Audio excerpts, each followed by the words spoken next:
California torture family, neighbors reveal disturbing rare sightings of Turpin children.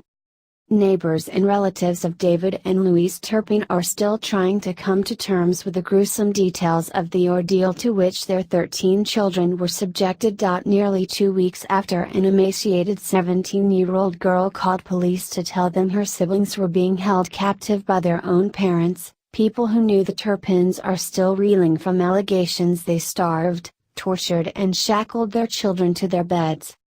They are now recalling every detail from their interactions with the family and wondering how in the world they could have missed the warning signs.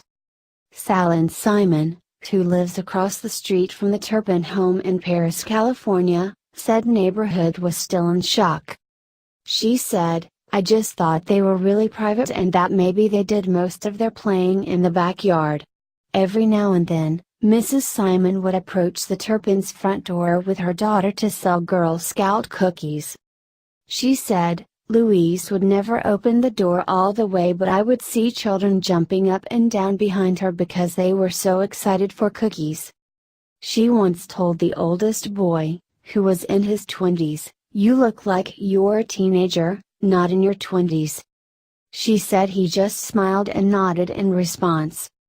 Julia Law and Sharon Ontiveros, who also live in the neighborhood, said they were devastated by the revelations about the Turpins. They said neighbors had put together 13 large duffel bags with toiletries, hand-crocheted blankets, toys and all the necessities and hoped to hand them over the Turpin children when they are discharged from Child Protective Services.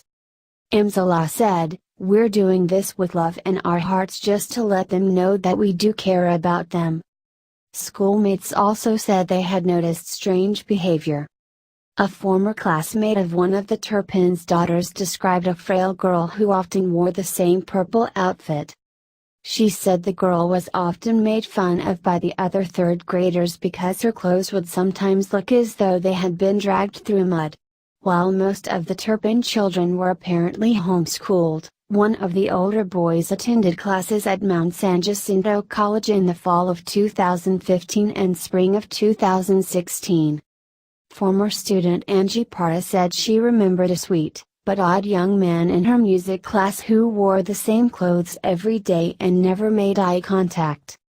Ms. Parra said, "I could see sadness in his face." Relatives of the Turpins said they were also in the dark and said attempts at forging bonds with the family were always rejected. Louise Turpin's sister Elizabeth Flores said she begged to see her nieces and nephews but was never allowed to. She said, "When that happens for 20 years, and it was before the kids even were there, you don't think it's abnormal. If it had been like 2 years ago that she cut us off, then we might think, wow, something's not right.